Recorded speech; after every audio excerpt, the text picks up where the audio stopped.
إلى الفريق سامي عنان، للشاعر جلال المهدي. شكرا جزيلا يا سيد الشرفاء وأوفى الأوفياء، فليس في كل المعارك فرعون يحظى بالولاء.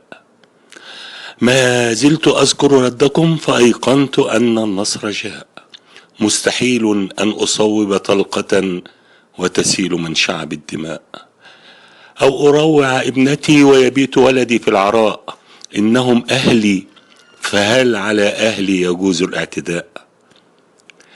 ألف ألف ألف شكر يا سيد الشرفاء، يا رمز كل محبة ومودة ورمز كل عطاء، يا من حملت الموت بين يديك وبعدت عنا الداء، يا ابن مصر البار يا عزها، قد جئت بعد عناء، في كل قرية ومدينة وعروبة يجدو بك الأبناء، ومع النسيم الحر في الميدان ترتفع الحناجر بالدعاء.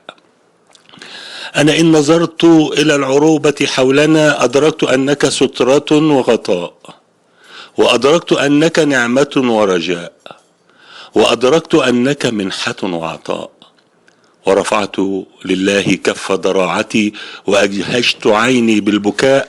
رباه هذا عبدك المغوار أسقط الطاغوت من هذه العلياء، على أعدائنا نار تلظت، وللثوار طب وبلسم ودواء، فاحفظه رباه حربا وسلما، فقد جاء بعد أن عز اللقاء.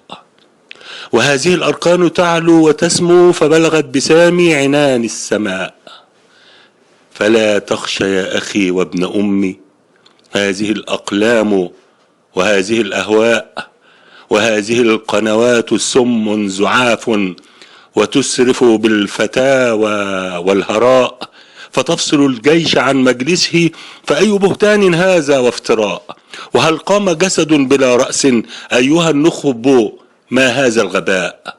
رباه أنت مقصدي ومرادي، فطهر الإعلام من هذا البلاء.